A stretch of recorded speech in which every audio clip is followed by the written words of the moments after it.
Olha só para você ver que interessante, os únicos que entraram na terra prometida foram exatamente as pessoas que ficaram apoiadas na palavra de Deus. Deus falou com você que você teria uma empresa, que você teria um CNPJ, e o que esse medo faz? Ao invés desse medo fazer a gente entrar dentro de uma coisa que Deus já disse que ia acontecer, na verdade o medo faz a gente voltar para trás e faz com que a gente deixe de viver.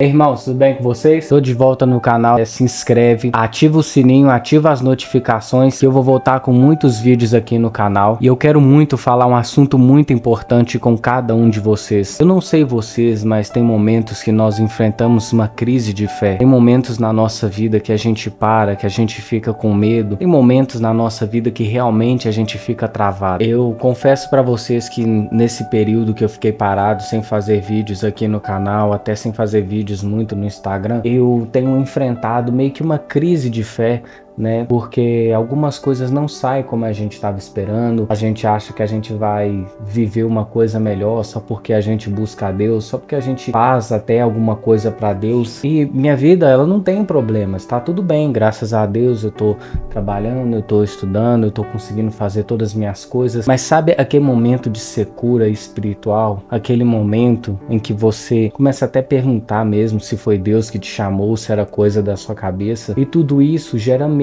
em você, gera medo em mim, gera medo em nós. Por quê? Porque nós, além de sermos seres imediatistas nessa sociedade em que a gente vive se comparando o tempo todo, postagem no Instagram faz a gente se comparar com a vida do fulano ou ciclano. Às vezes a gente até chora mesmo por estar se comparando com uma pessoa que a gente nem sabe como é que é a vida dela. Às vezes a gente está se comparando com uma pessoa que tem uma vida horrível, ou se comparando com uma pessoa que pagou um preço que nós não estamos pagando. Pessoas que oraram mais, pessoas que buscaram mais a Deus. Mas a questão desse vídeo que eu quero trazer é que a incredulidade, a falta de fé em Deus e no agir de Deus pode travar a gente de uma maneira que irrita até mesmo o próprio Deus. O medo pode parar a gente de uma maneira sobrenatural. E eu quero contar uma história para vocês muito famosa em que o medo foi um obstáculo que fez com que as pessoas não conseguissem viver a promessa delas. Então, você já tá com a sua Bíblia, pega aí, eu quero que você acompanhe. Números capítulo 14, verso 37, olha só o que diz: esses homens responsáveis por espalhar o relatório negativo sobre a terra morreram subitamente de praga diante do Senhor. De todos os que foram espiar a terra, somente Josué, filho de Num, e Caleb, filho de Jefoné, sobreviveram. Quando Moisés transmitiu essas palavras a todos os israelitas, eles choraram. Cedo na manhã seguinte, subiram ao alto da região montanhosa e disseram: subiremos ao lugar que o Senhor prometeu, pois nós cometemos pecado. Moisés, porém, disse: por que vocês estão desobedecendo a ordem do Senhor? Isso não terá sucesso. Não subam, porque o Senhor não está com vocês. Vocês serão derrotados pelos seus inimigos, pois os amalequitas e os cananeus os enfrentarão ali e vocês cairão à espada. Visto que deixaram de seguir o Senhor, ele não estará com vocês. Apesar disso, eles subiram desafiadoramente do alto da região montanhosa, mas nem Moisés nem a arca da aliança do Senhor saíram do acampamento. Os amalequitas e os cananeus que lá viviam desceram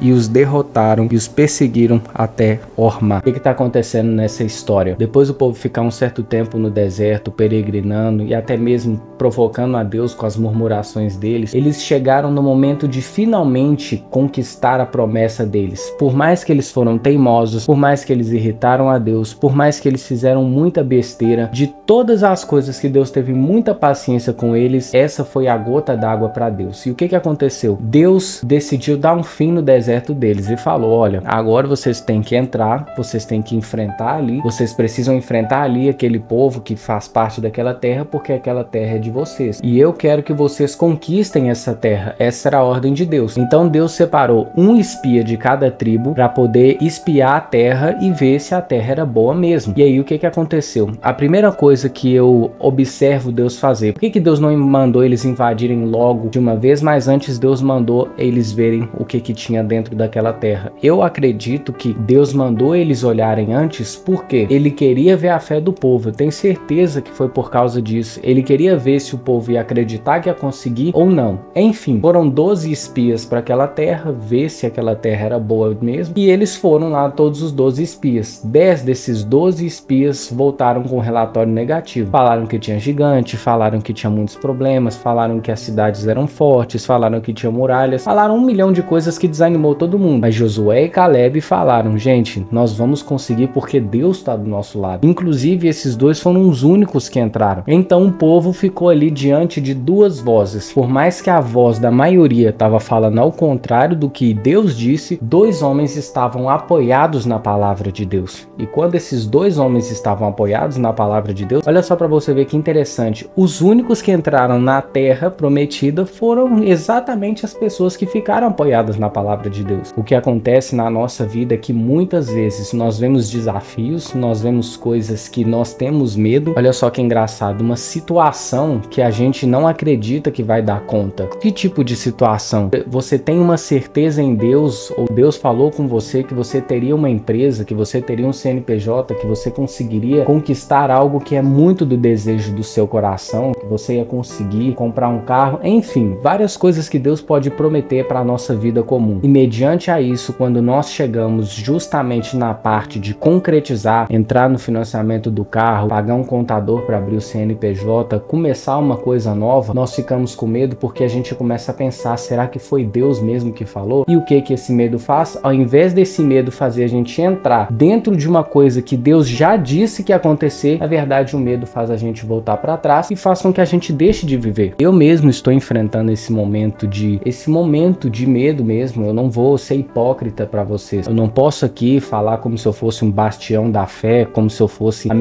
melhor crente do mundo. Não, eu tenho minhas dores, eu tenho minhas lutas. O que eu acho mais desonesto em algumas pessoas que fazem vídeos na internet falando motivação, falando para que as pessoas continuem, é que muitas vezes elas não falam das próprias dores. Elas falam como se as dores de outras pessoas fossem banais e que elas mesmas não passam por esse sofrimento. Eu estou passando por isso, estou orando muito a Deus para poder me ajudar a crer mais, mas na palavra de Deus eu consigo encontrar o conforto e o alento que eu preciso para que eu continue na minha jornada. Enfim, então aquele povo ficou numa situação de medo e eles tiveram duas escolhas. Nós vamos ouvir o inimigo, porque quem que é o inimigo? O diabo, ele sempre vai colocar a gente contra Deus. O diabo sempre vai colocar a gente contra a palavra de Deus. Vocês podem perceber, Jesus, quando ele estava no deserto, a primeira coisa que o diabo falou para ele, não foi para ele comer os pães, não. Ele falou para transformar, mas ele falou, se você é filho de Deus, transforma essas pedras em pães. Mas a questão do diabo não era fazer com que Jesus quebrasse o jejum. Não, a questão é que ele queria que Jesus duvidasse se ele era filho de Deus mesmo, porque presta atenção, você é filho de Deus mesmo? Faz isso. Então, se Jesus tivesse ouvido o diabo, falou assim,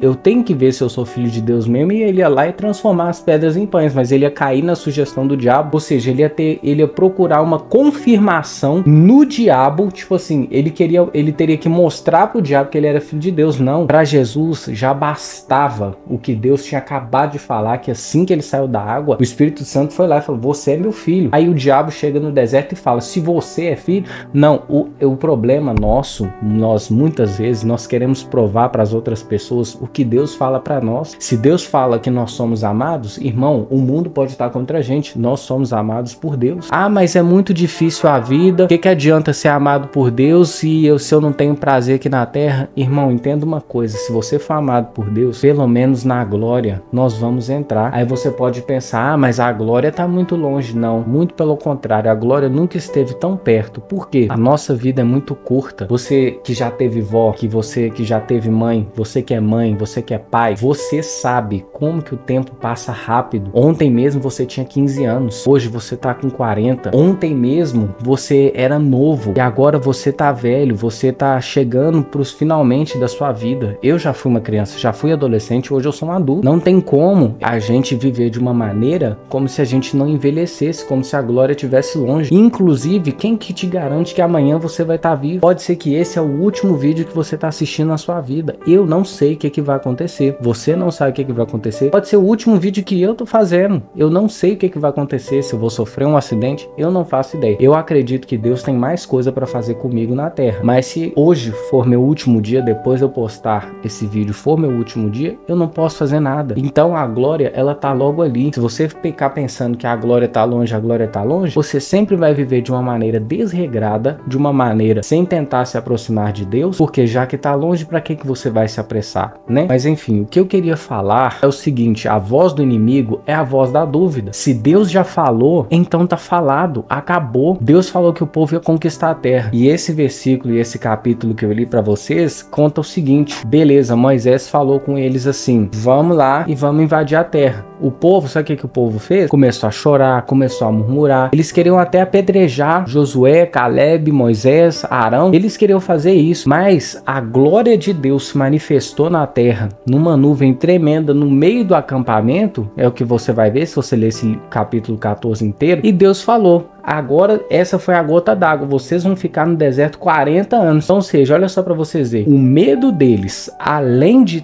travar eles e fazer com que eles não vivessem promessa de Deus, o medo deles fez eles continuarem parados na mesma situação. Inclusive irritou Deus. O povo estava assim, depois da sentença de Deus, que eles viram que irritaram a Deus, eles falaram: não, agora a gente vai subir. O que aconteceu? Eles perderam, eles foram derrotados. Ou seja, quando a gente tenta tomar as rédeas da nossa própria vida, da nossa própria história, quando a gente tenta fazer uma coisa sem a direção de Deus, sem a permissão, sem a bênção de Deus, você está propenso, você com certeza vai sofrer. Eu sei que nesse mundo nós temos ansiedade, nós temos medo, nós temos muitas coisas que são bloqueios mentais que impedem a gente de fazer o que nós deveríamos realmente fazer. Mas a gente precisa finalmente entender, irmãos, que esse medo não é aquele medo que nos protege de uma coisa perigosa, é um medo que o diabo usa pra gente não avançar, porque de alguma forma a gente quer se proteger da derrota, a gente quer se proteger do fracasso, e nós nessa tentativa de se proteger da derrota e proteger do fracasso, nós acaba acontecendo exatamente isso com a nossa vida. Você vê uma oportunidade, se você vê aquilo que você quer, se você vê aquilo que Deus te prometeu, aquilo que você vem pedindo a Deus com muitas lágrimas, não perca essa oportunidade. Você não sabe o que vai acontecer, por mais que você perca, pelo menos você não desperdiçou a oportunidade. Pode ser a sua chance e você não sabe disso. Não deixa mais o diabo tirar de você o que você está sonhando. Não deixa mais essas coisas te impedirem de viver o que Deus está tentando colocar na sua vida. Muitas vezes a gente não avança, a gente não pede coisas para Deus por causa de que muitas coisas que são nossos sonhos acabam causando vergonha para nós. É engraçado que tem certos assuntos, quando eu vou orar para Deus, eu fico com vergonha de falar, mas eu preciso pedir porque quem ordena é Ele. E eu tenho certeza que o principal interessado em que eu não receba isso é o próprio diabo, porque no Salmo 37 a palavra de Deus vai dizer que ele vai entregar os desejos do nosso coração. Então é isso, eu gostaria muito de agradecer a todo mundo que ficou até aqui. Se inscreva no canal, ative o sininho, compartilhe esse vídeo com quem você sentiu que precisa ouvir essa mensagem. Deus abençoe.